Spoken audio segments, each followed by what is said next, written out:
Really typing loudly there. Yeah. Oh, yeah. Have we started? Yes. The VGRT Gaming Podcast, episode 771, recorded on January 5th, 2025. Oh. Hello, and welcome to the 771st edition of the Hold TD Gaming on. Podcast and 604th episode of Video Game Roundtable. Hold on, let's do this over again because the stupid thing recorded over itself. Oh. The VGRT Gaming Podcast, episode 771, recorded on January 5th, 2026. Hello, and welcome to the 771st edition of the TD Gaming Podcast and 604th episode of Video Game Roundtable. I am TJ Dunzer. I am Scott Dirk. And I am Jonah Falcon. The VGRT Gaming Podcast focuses on game news from around the industry and a gaming flashback. Right. So, it's a new year. There's not really much to talk about. So, we'll talk about what we've been playing. TJ, what have you been playing? I finished up Dispatch. Well, no, I already talked about that before. Let me see. What have we been doing? I've been working my way through Silent Hill F. I like that game. It's a good Silent Hill. Very different from any of the other ones. First off, Yes, obviously 100% more Japanese schoolgirls. Yeah. But it's a pretty well-written horror. Like it deals with a lot of hefty, realistic subjects like 1960s misogyny and sexism and you know that this is actually the writer for Silent Hill F has actually wrote about it over and over and over again. So this isn't exactly new material for him. Yeah, they have done a lot of horror suspense stuff, and their series is pretty good. It's called Umineko. There it is. I'm sorry, I don't know why I couldn't say that, but they have they already made a name for themselves working on a lot of classic Japanese thrillers in games, and so this game also has that vibe to it. Like I've played some of their stuff, and it carries that same sort of spirit and the way that the enemies attack you, the way that the chases play out. There are some places where if you're running from a monster and it will kill you if it reaches you, then if you go down the wrong path, you could straight up end up at a dead end and you're just kind of hecked. Like I kind of like that boldness to where that there are wrong choices where if you screw up and make the wrong decision when you're trying to get away, then you're screwed. Okay. I have been playing City Skylines 2 nonstop. I've gotten the bug back in me. With the technical issues gone and it's a lot less janky, I'm reminded of how deep it is. Got in a town of 60,000 and decided to start over again because it wasn't going the way I wanted it. So I'm starting over with some new. That's the way it happens. You know, you start a new town and say, oh, wait, I should have done this. Start a new town. Oh, I should have done this. Start a new town. Oh, I should have done this. I just wish there was a better variety of user-made maps. I don't need a replica of a map. I just want a map that's not one of the given ones. There was also an expansion, which gives new bridges and all that stuff. I think the bridges, I forgot what it's called, something in bridges. Bikes and bridges? No.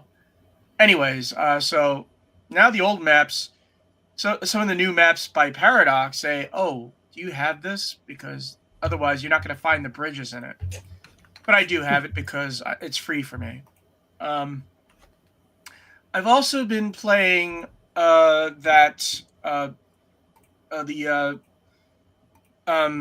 slot machine game. Oh, is it similar to that one where it's like the horror slot machine game? Yes. Oh, Clover Pit.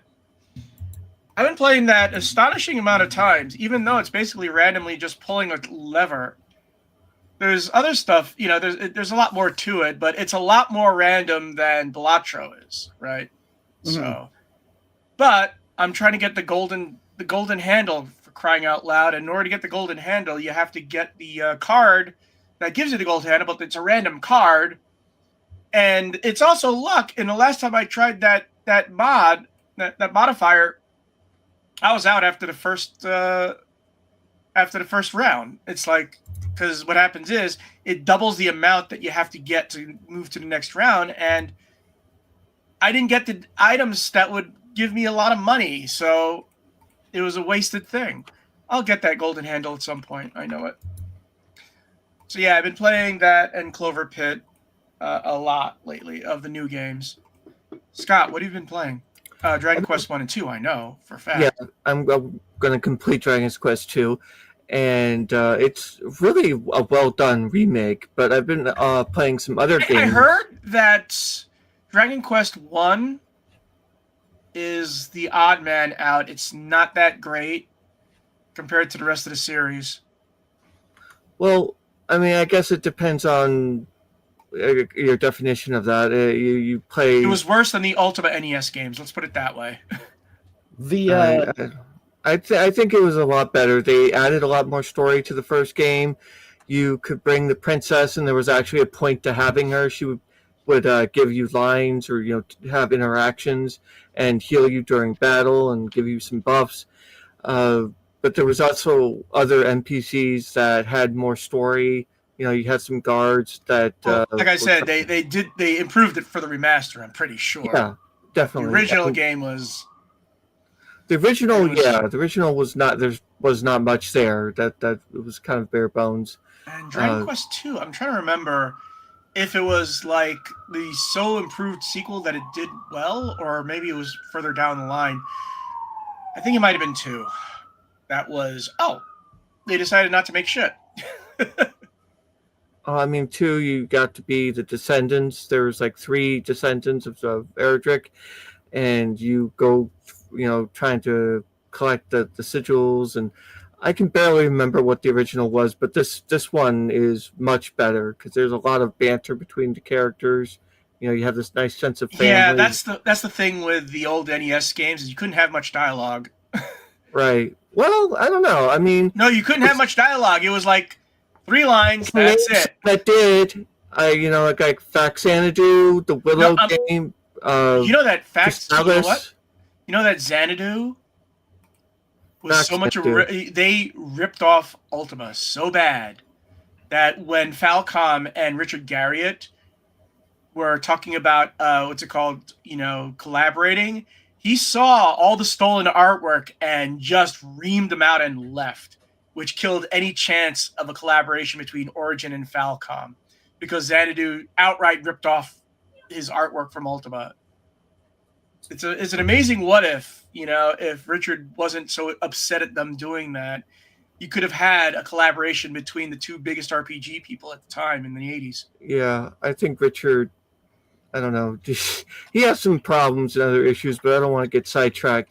The other games I've been playing was 8-Bit Adventures 2. I completed that over the Christmas break, and it is a really good 8-bit adventure game. If you could play an 8-bit game that just had really nice cinematic cutscenes, lots of dialogue, tons of dialogue with the characters, and you play this group of heroes that are trying to save the world because of this glitch that happens.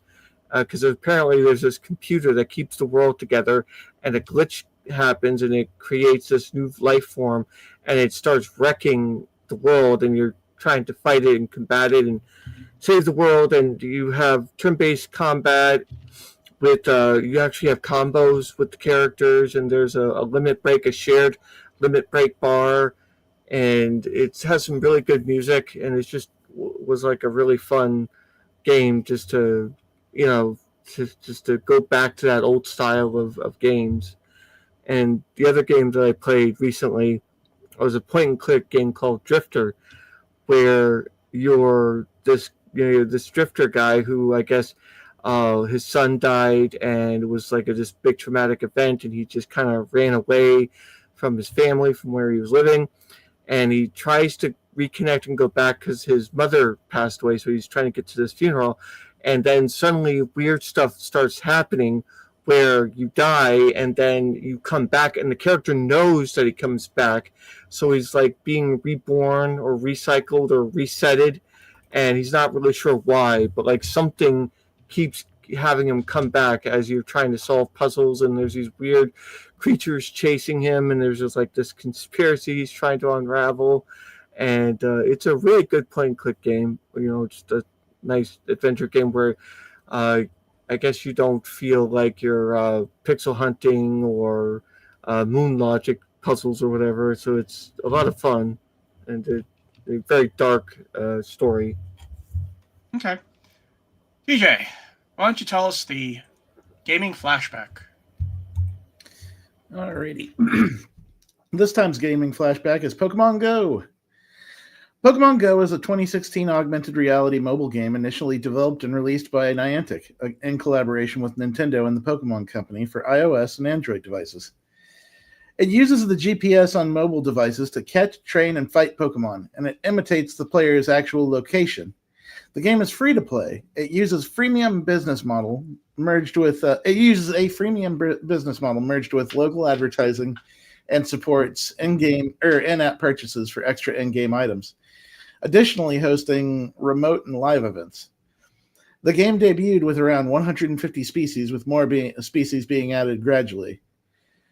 The game is referred to as a social media phenomenon, which brought people together from all walks of life. 231 million people engaged in 1.1 billion interactions that mentioned Pokemon Go on Facebook and Instagram in the month of July. When would this That's be? just 1 month in July.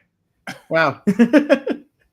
Numerous media outlets referred to the surge in popularity as Pokemon Go Mania, or simply Pokemania. The app was criticized for including locations such as cemeteries and memorials as areas to capture Pokemon. Yeah, I remember when people got real mad when you went to places like including the Auschwitz-Birkenau State Museum, the United States Holocaust Memorial Museum, and the National September 11th Memorial and Museum, Arlington National Cemetery, the Anzac War Memorial, and Hiroshima Peace Memorial Park. Like, people were going into these places to catch different kinds of Pokemon that could only be found. Like, it would be really kind of disturbing if you found Charizard at the Auschwitz-Birkenau Museum.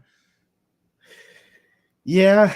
Niantic later removed content from sensitive areas, such as most of those places, and the game sparked complaints from Dutch company ProRail, who said that players entered their railway tracks and fire stations, told players not to impede their staff by congregating outside. And of course, the first death caused by Pokemon Go happened not a few hours later when someone was playing Pokemon Go and hit somebody with their car. Yeah, they almost immediately pushed an update that made it so that the game would not play if it sensed that you were in fast motion or like in a vehicle. So here's the thing about the gaming flashback. There is a limit. You can only do things that are at least 10 years ago. And guess what? We did a podcast about this in July 2016. Pokemon No. And yes, it was the three of us. It was the three of us doing this podcast. Wow. Here's the thing. The news was fake Pokemon Go apps could contain malware and force your phone to click on porn links.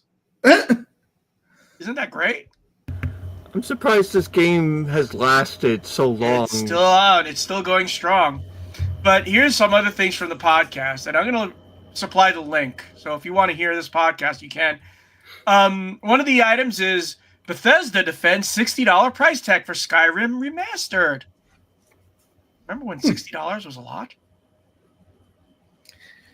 Yeah. Like, there was a time when, like, this Pokemon Go, probably the biggest threat to it in the time it's been out was probably COVID. But even then, like... No, they did. But here's the other thing. The other item we have in that podcast, Xbox One S arrives on August 2nd.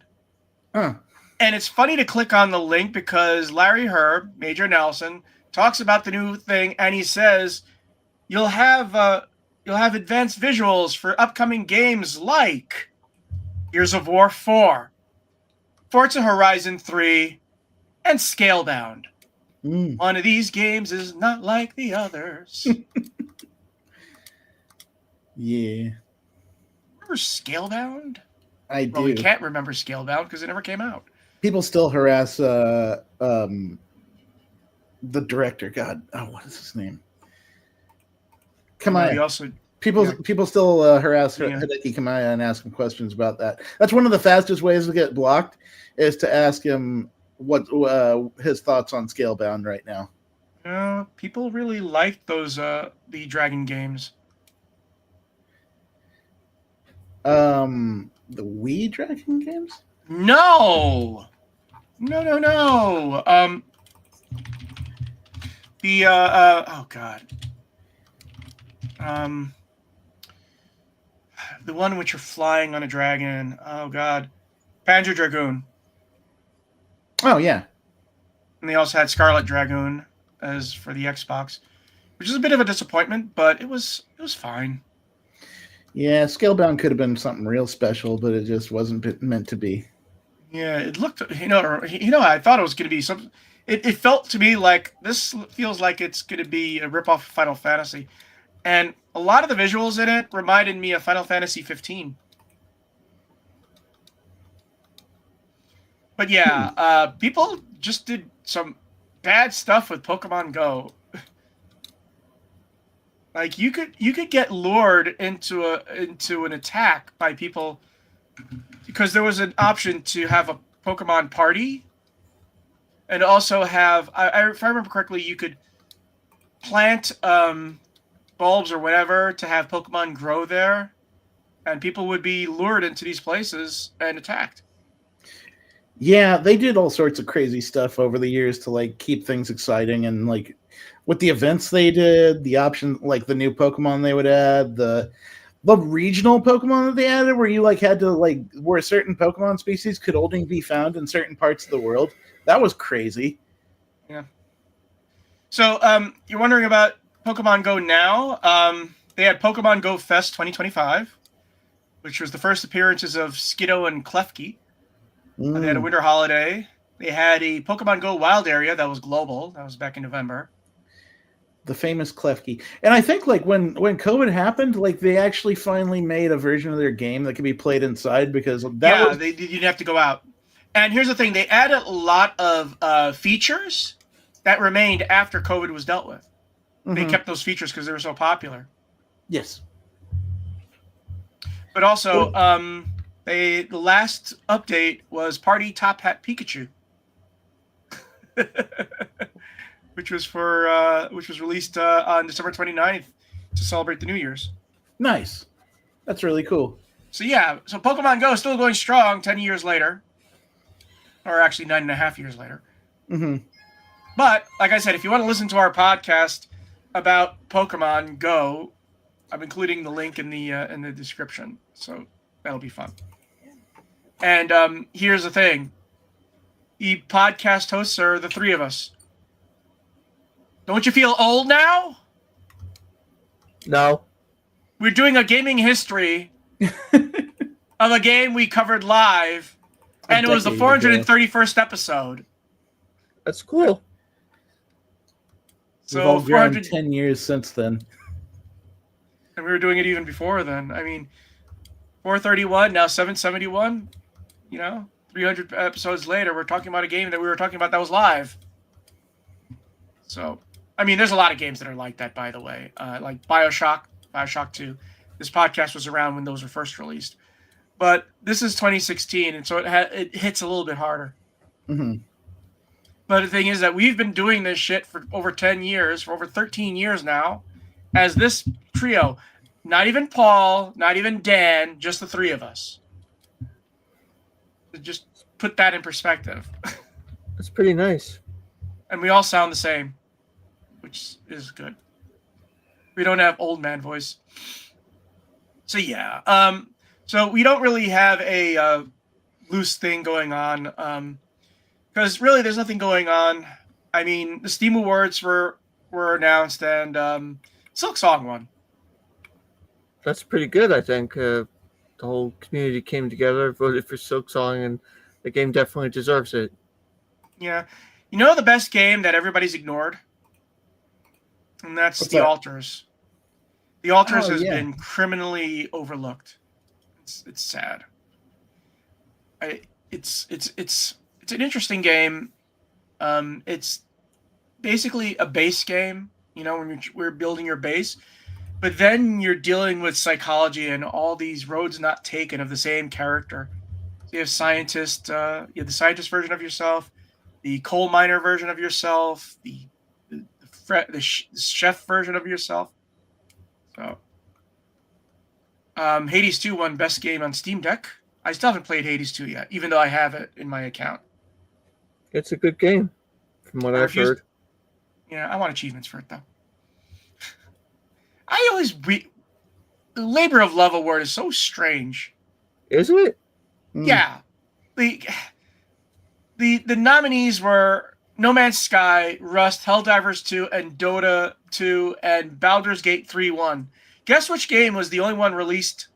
Well, actually, Helldivers 2 was released on the Xbox this year, but it was still an old game.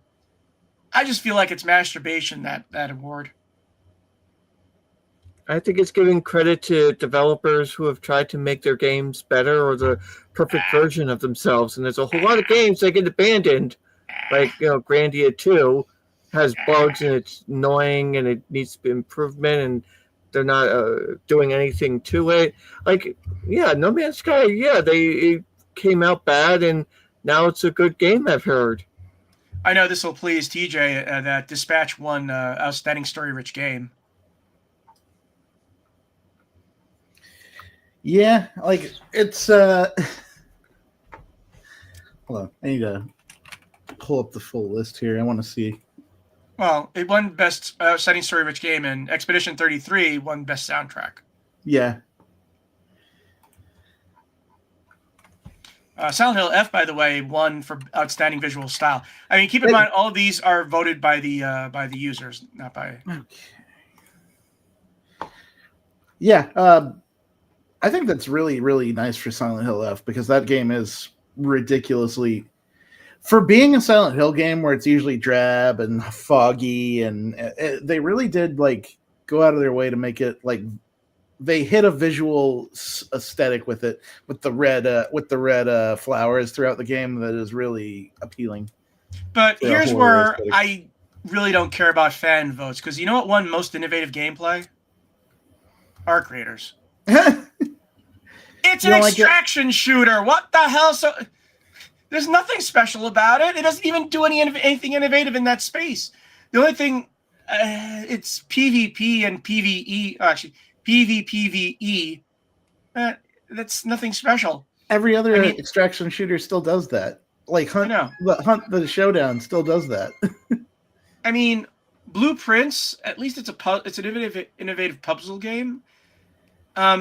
I still haven't completed that game. It's just like I got to a point in which it was just too much work waiting for the right number of random things to go my way.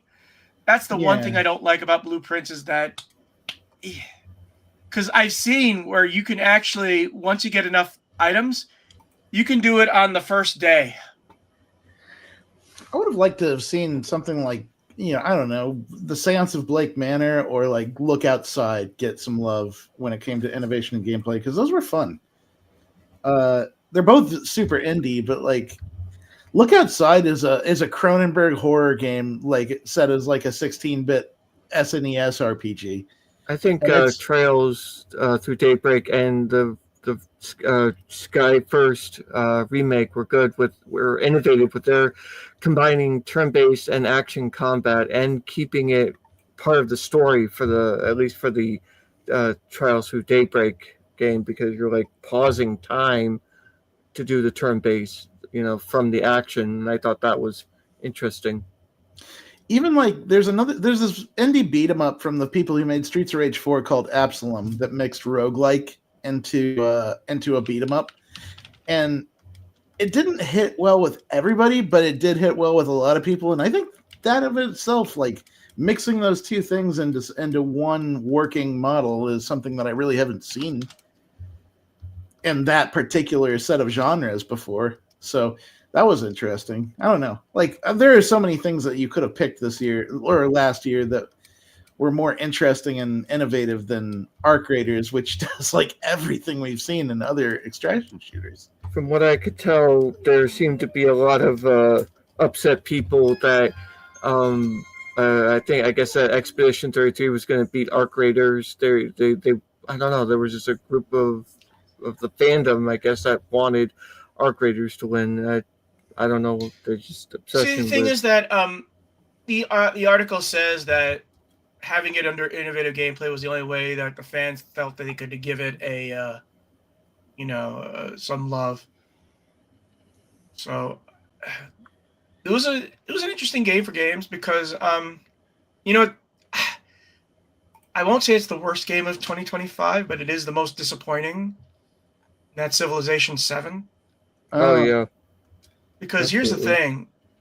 Now they do it so that you can keep the same civilization through all the ages, but that doesn't stop the fact there are 3 ages, and there's a hard stop between each one. That it doesn't matter that you are forced to change your civilization. It's the fact that you have to hard stop and then everything gets reset, kind of, sorta, and you don't know what you're going to keep. Like I Yeah. said, the main problem with that game was it was built to be a live service game and to be multiplayer. And Civilization is not supposed to be friggin' multiplayer. You're supposed to have wildly unbalanced civilizations. Yes, there's multiplayer, as Scott very well knows with the Turncast, but it's not meant to be, it's not meant to be balanced. Because you know what happens when you balance things? All the civs become the same. Although I will say, for a long while, all the civs were the same. If you go back to Civilization 1, Civilization 2, and Civilization 3, the civilizations had no special abilities. They were just different wallpapers. Yeah, it does that thing like where I get.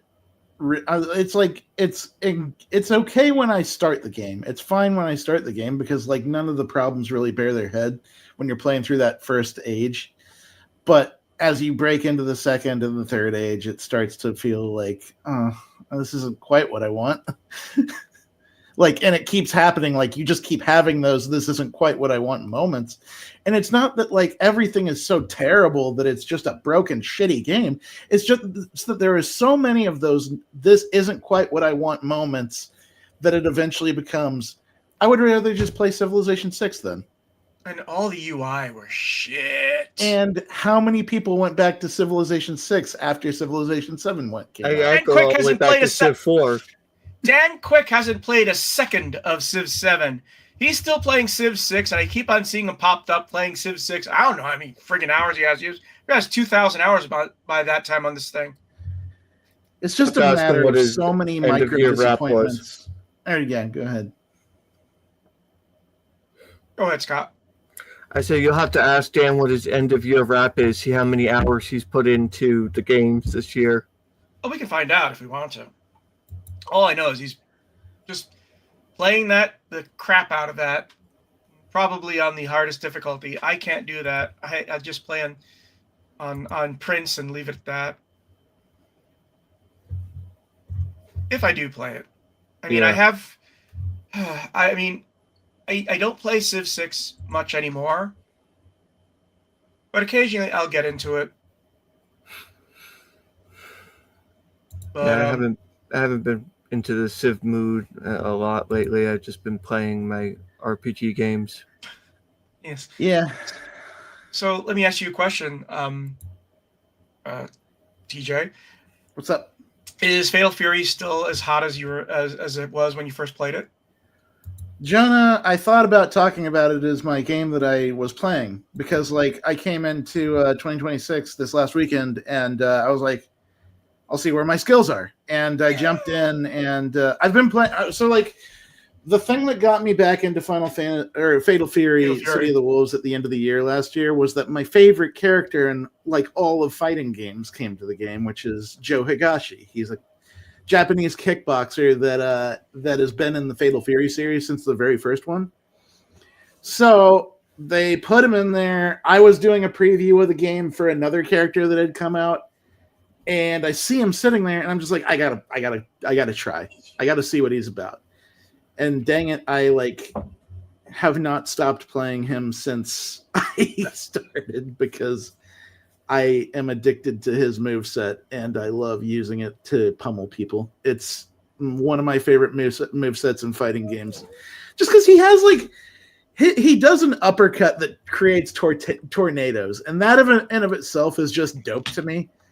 It's just fun. I like playing him, and I've been doing pretty good at. So you like juggling? I do, because he has a lot of like kick attacks too, where like he'll do a rising knee attack that lifts them into the air, and then you combo and do his tornado upper, which actually it's called the hurricane upper, which in of itself is like, I love the name of that move as well. The hurricane upper is just dope. So I've been playing a lot of Joe Higashi and City of the Wolves. I got my first perfect of the year, and I recorded that and posted it on social media. But I don't know if I'm going to play. I don't know if I'm going to do Evo competitively this year. I'm not Really crazy about all the changes. What changes? Saudi Arabian company bought half of Evo and is now the co-owners of it. Okay. They actually changing the competition or what? Well, the problem with that is that, like, there has been a growing concern that Saudi Arabia, with its long history of controversial politics and activity, is buying up game companies to try to, like, cover up and bury that history. And they call it sports washing. It's failing. Because I don't know if you know this, but Bruce Koepka left the LIV, and the LIV golf thing is dead.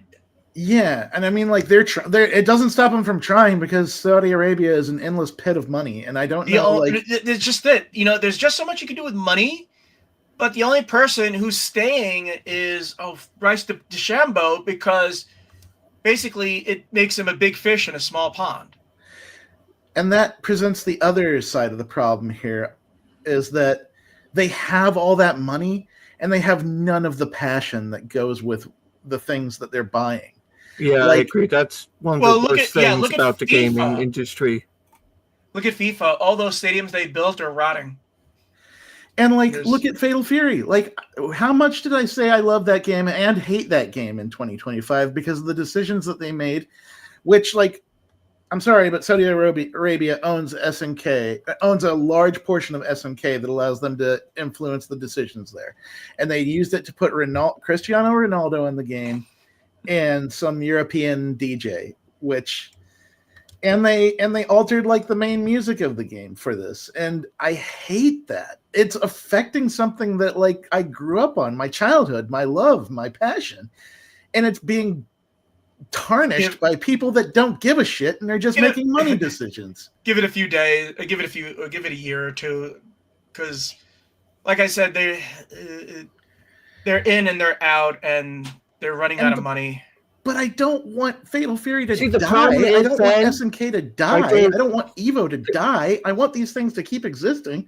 I just don't want to be tormented as to whether it's ethical to enjoy them. Here's the thing. Let me give you an example here. You know how easy it was for me to quit caring about Star Trek and Star Wars? Very easy. I just let it go and find something new. And by the way, if Evo becomes a trash fire, someone else will make another one. Someone will make another fighting tournament that's not Evo. It's not going anywhere. If Fatal Fury went away and this was like the last time I was able to play Joe Higashi in a fighting game, I would be really, really, really, really sad to a certain extent. This feels like Sierra all over again, watching a company you love that you grew up with just be torn apart. But guess what? I'm going to say that you're right. Characters and games and things do come and go, but, like, that shit is sacred to me, and I don't want it to go. Here's the thing. We are living in the age of the remaster. Everything that's old is being remastered and put again because no one has any ideas. So, you have all these, hey, System Shock, it's back. Oh, Deus Ex, it's back. Oh, Plants vs. Zombies, it's back. You know what? People find new things. There's new things to be passionate about. No one's going to stop making fighting games.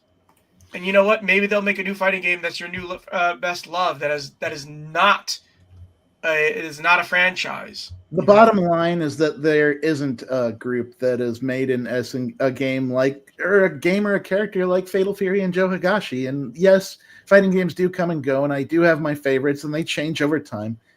But I mean, look, Saudi Arabia ruins Fatal Fury, I will have a vendetta for the rest of my life.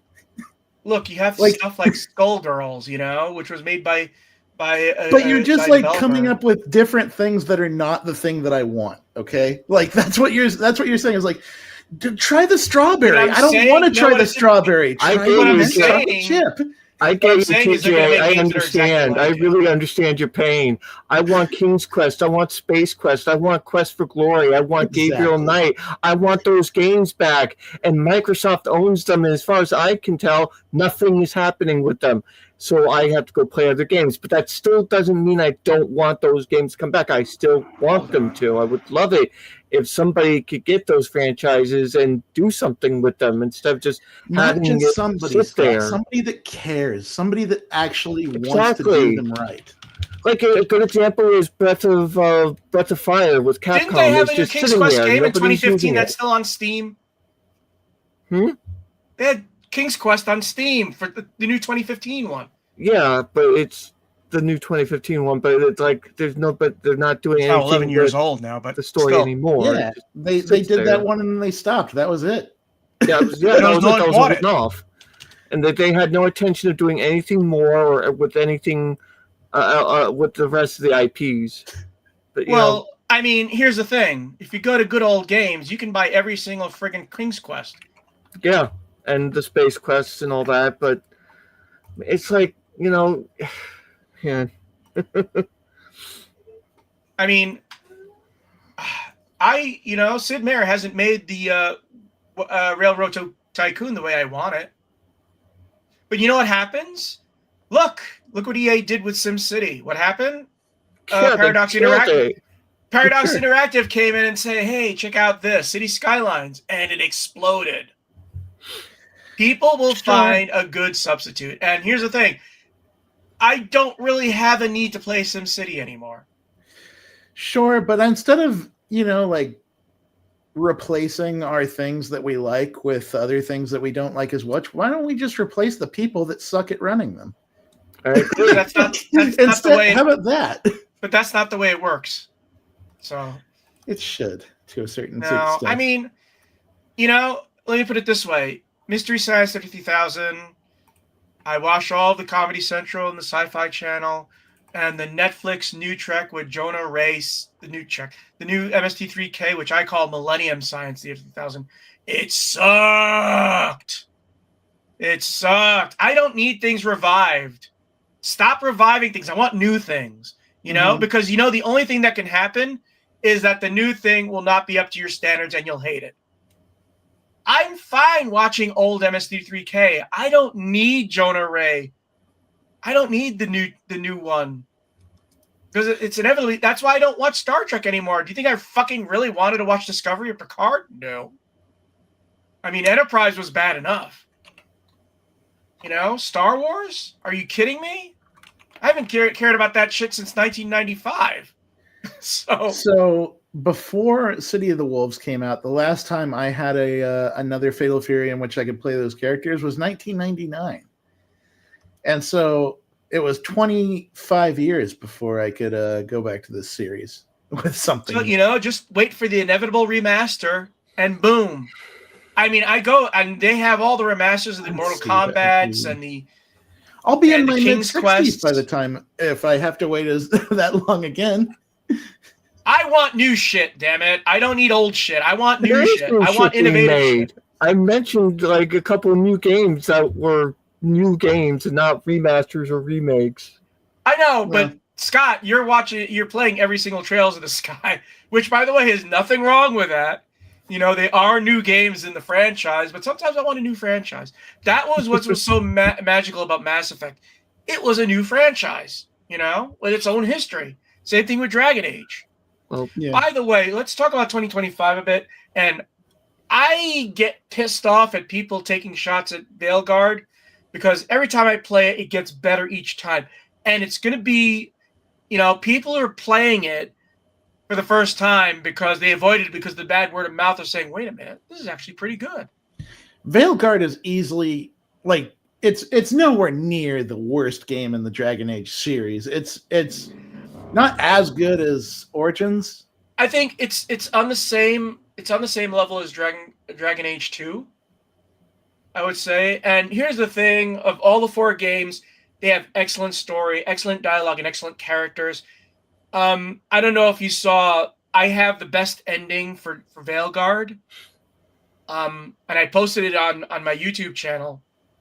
And the final moments of the resolution of the best ending are so amazing, you know. And the voice actor, Gareth, I keep forgetting it. He has a 3-name word, who does Solus. He is an excellent voice actor, as well as Morrigan's voice actress. Mm-hmm. And that's the other thing. The pleasure is seeing Morrigan change from game to game to game. Because in the first game, she was borderline evil. You know, she didn't give a shit about you unless she fell in love with you. She was just all about. And then as the thing goes on, you start to realize, wait a minute, she's the big good of this game, of this series. She becomes the biggest heroine. And it's amazing when you first meet her in the first Dragon Age, right? And I don't care. People are shitting on Bloodlines 2. And I love the story. And it's easy to love when you realize, okay, this is very little to do with the first Bloodlines. You have one character, Damsel, who appears late in the game, and it's almost a coincidence. You know, that's the only way they tied it with the first game. Damsel makes an appearance. That's it. But the ending is amazing. It is one of the best endings, and like I said in a previous podcast, Fabian is one of the best characters of any video game that I've played, right there with Nick Valentine. And by the way, people shat on Fallout 4 a lot too. And there's still things about Fallout 4 that I don't like, but I still love your companions, you know, especially Nick. So, yeah. Now let's talk about a really bad game. Let's talk about oh fuck, what was the name of that game that came out and that everybody's been shitting on? Apparently, deservedly.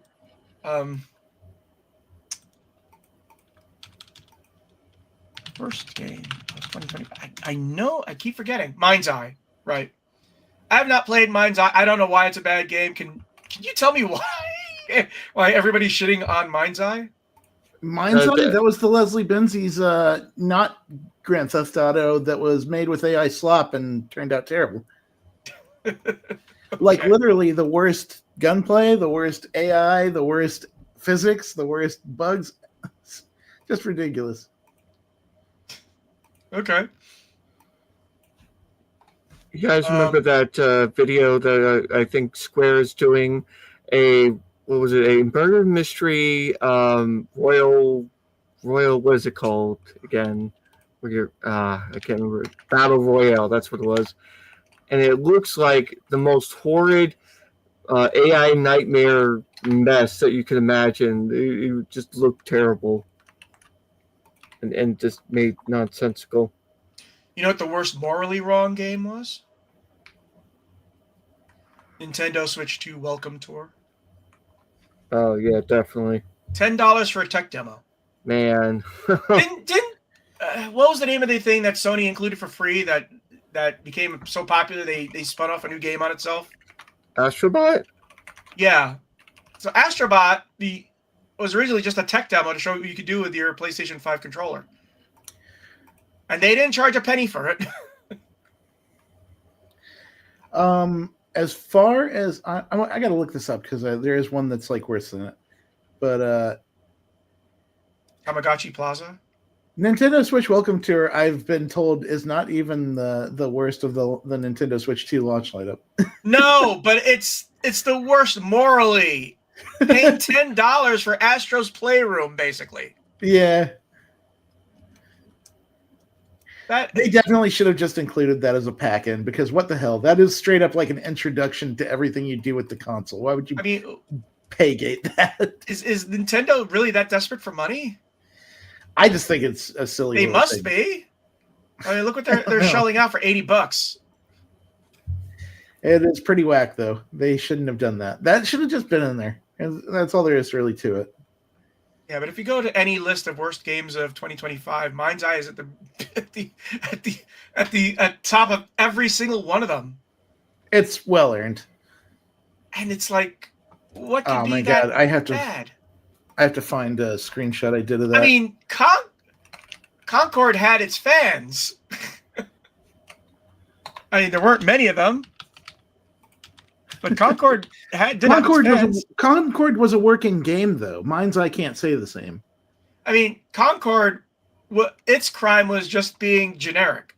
Yeah, it's like 10 years behind on the hero shooter thing and not having interest in hero shooters.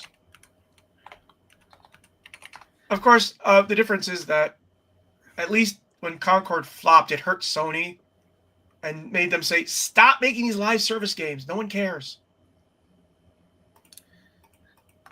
the people won't see it, but there is the visual bugs in Mind's Eye are so bad that they're comparable to like straight up some of Ubisoft's worst video game bugs. They make them look tame. Or rather, they look about the same. Yeah. So I know what probably the worst disappointment for you is, TJ. It has to, because you were high on that game for so long, and then it just came out with a wet fart. That's Killing Floor 3. Man, I really expected more. Like, I didn't hate it as much as other people did, but other people hated it. No, but here's the thing. Sometimes mediocrity is worse than being bad, because remember, Mighty No. 9 wasn't the worst thing in the world. It was just mediocre. Yeah. And people they wanted that new Mega Man something so bad. Yeah. And it really did. I remember that campaign, and people were just so disappointed with how far below their standards it was for Mega Man. And I remember 20XX and 30XX looked way better as a Mega Man game. And now they're actually getting Mega Man games again. No, I remember TJ was bleeding about 20XX. It's like, oh, don't worry about it. You should see 20XX. It's the game of the year. And yes, you said that, TJ. I remember. 20XX. You don't remember? Oh, yes, I did like that game. It's sort of like if you need a cure for Mighty No. 9. They had a really tight action platforming set up to them. Like they understand good Mega Man movement, because like 20XX, 30XX, which is a sequel also. Yes. Like they understand how Mega Man works and the movement and how important it is to making that game feel good. And they did it well. Like it's a roguelike, so you take that for what it's worth. The levels are random based on. But you know what? At some point, I'm going to return to Dead Cells, because it's one of the Metroidvania type roguelikes that I actually really enjoy. Mm-hmm. Then we have August 26th last year, the day that the console wars officially ended, because that's when Gears of War Reloaded landed on the PlayStation and Helldivers 2 landed on Xbox. I mean, you cannot believe how many Sony fans were burning with rage that Helldivers 2 is coming to the Xbox. Yeah. I don't know. Like I feel like the player base expanding is a nice thing. Vast majority of the PlayStation gamers were pleased. Because here's the thing, a lot of the PlayStation players of Helldivers 2 were also major Halo fans. Mm-hmm. So it was sort of like, come on in. They ended up doing that combat pack with Halo where you got the shotgun from Halo 1, and that was a great pack. The ODST inspired pack, yes, that's why. The War Bond, right? That's what they call them? Mm-hmm. They're War Bonds, yeah, you can buy each one. And it's an interesting way. I like the way it does its live service. There is no FOMO. Once a War Bond comes on, it stays there forever. And each of the War Bonds gives you access to a type of gameplay. Oh, you want to be an explosive player? Do you want to be a shotgun type player? Do you want to do this kind of play? Do you want to do that kind of play? And people exchange their builds all over the place, you know? You don't need to buy every build. You just need to buy the right build that you like doing. Mm-hmm. So my worst game. Cool ones. I was partial to the Tesla shotgun. My worst game of 2025 was not necessarily a bad game, but I hated Borderlands 4 with a white hot passion. Borderlands 4, yeah, like a lot of people are down on it. From a technical standpoint, on a PC, it didn't matter how good my PC was, it ran like shit. Yeah, just absolutely awful optimization on PC. 10 frames per second, too much. Why didn't you reach out to Randy Pitchford? Fuck him. Randy Pitchford and have him walk you through how to optimize your PC build. The way to optimize my PC build was to get to an 800 by 600 resolution, and even then it was optimized like shit. And even if it was running perfectly, there's just so much claptrap I can stand. If you had just reached out to Randy on Twitter, he would have talked you through how to make the game work on your specific setup. Fuck him. like he did for several others. Fuck him. I don't care. I never understood. I played the first Borderlands. It was okay, and it just got progressively worse. And I couldn't understand the love for Borderlands 2. I really don't know why. Handsome Jack. That's the big thing. I will say I loved Tales from the Borderlands by Telltale because they know how to fucking write. And Handsome Jack was no longer an asshole. He was just a devious son of a bitch. But he made sense. And of course, who couldn't love the finger gun sequence? That's an all-time great video game history moment. So yeah. But then you have the other thing that angered Nintendo fans to no end. And that was selling Super Mario Galaxy 1 and 2 for $80 or $40 or $50 separately. That was taking oceanic amount of piss. And one of the characters you couldn't have without the amiibo. The Nintendo fans have been very salty this whole year, I think, over just everything. The Mario Kart World, the Donkey Kong Bonanza, the plant camera thing that's apparently really crappy. And what was it? Let's not even get into Pokemon Legends ZA. There's like a C button to share your camera or something at any point on the controller. Yeah, the chat button. Yeah, people hated it. It's just silly. It takes a piece of the controller that's just. I use it like I think I've used it once just as a gimmick, just to see what it did, and I have never gone back. I think I've tapped it by mistake, but it doesn't really do anything if you don't have a webcam equipped. Okay. So seems pointless. Yep. Here's a question for you, Scott. Have you ever gotten into Europa Universalis? No, I haven't. Yeah, I try to, but it's grand strategy, not 4X, and it's sort of like. But the thing is that people are just raving about Europa Universalis 5. I remember people raving about it. It doesn't really seem like my cup of tea. And again, I've been playing my RPGs more than 4X or that grand strategy game. I don't know, I'm not interested. You see, I would play more Crusader Kings 3 if they didn't make it so obtuse.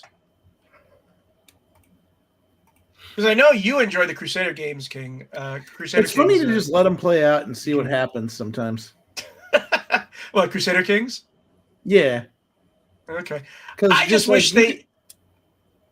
The problem with that I have is vassals and going to war is so complicated that it's not worth it.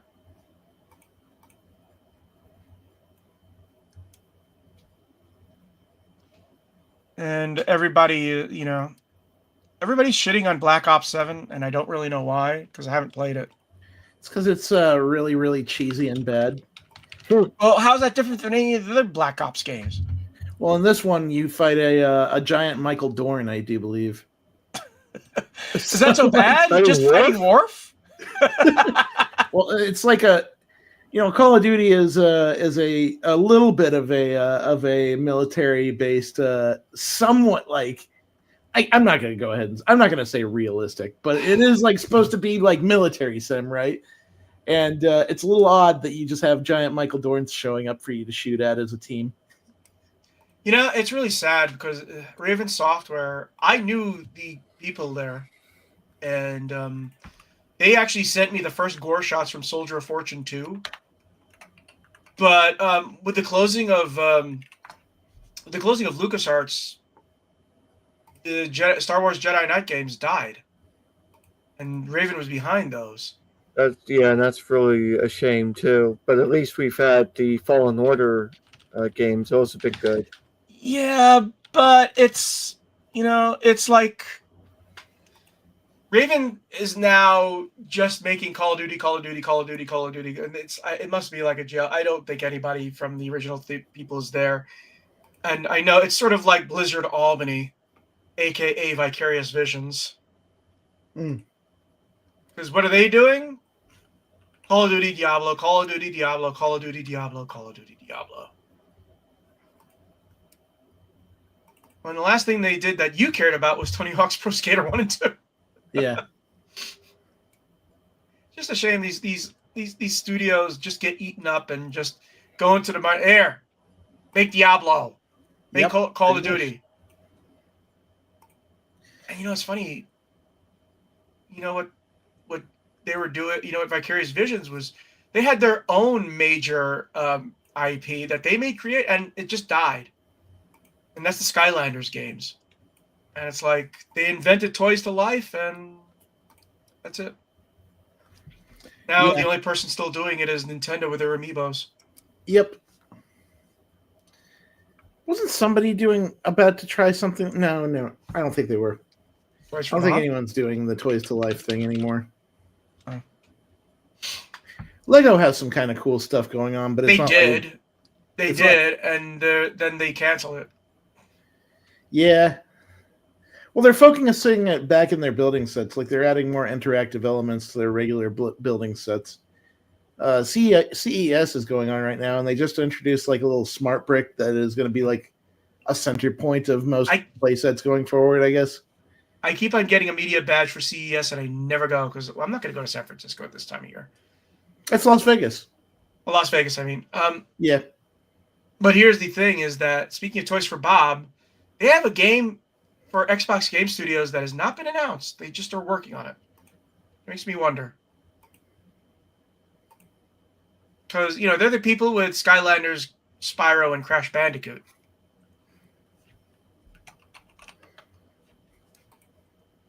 And it would be nice if they actually did a Toys to Life game for Xbox. You know what? Actually, I would like to see that's quote-unquote Toys for Life is I'd love to see them do a new Steel Battalion game with a gigantic controller. That would be dope as hell. I would love for that to happen. I doubt they're going to do that anytime Here's ever. The thing, you just announced, hey, we're making Steel Battalions, and it's going to be $300 because we're introducing a big-ass controller. People will line up for that anyway. Mm-hmm. People still bring their original Xbox Steel Battalions game with the giant, the conventions to play each other, do these mass LAN parties. I mean, it has a dedicated eject button that you have to flip up the glass thing and hit. So you don't. It has that glass thing over it because you don't want to accidentally hit it by accident. Mm-hmm. I mean, can you imagine if Xbox did a stage show and they say, we're bringing back Steel Battalion? I say, oh yeah, whatever. They'd have to get a I guess Capcom doesn't seem like it would. Capcom's got a lot of irons in the fire, but they would be the ones to do that, right? Because Capcom's the one who ran that series. But no, here's the thing they would say, and as you know, you can't do it with motion control because remember, Steel Battalion's the sequel used the Kinect and it was horrible. So they reveal the controller and then they say, and it's coming out for PlayStation and PC, and it's cross-platform play. That would be a nuclear bomb being set off in the auditorium. That would be wild. When a Steel Battalion game should have happened. Uh-oh. It should have happened when the Quest 2 was at its height, because that would have been a perfect setup to make a Steel. You still Battalion need the controller game. though.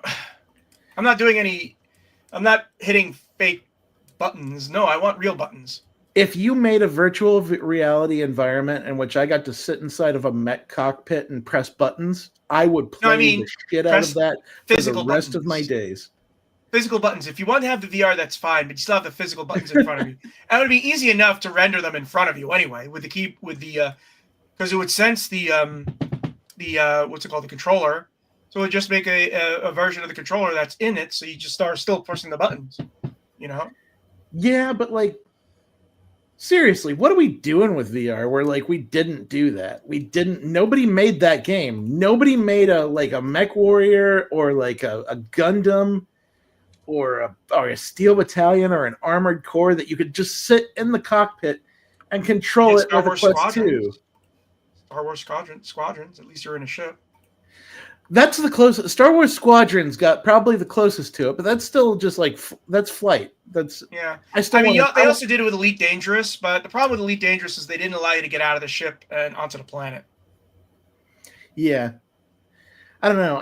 The more I think of it, the more I think, man, we should have gotten that, and it feels like we were robbed now. I feel robbed. I'm going to say right now, that's the only reason why I played Elite Dangerous was to play it in VR.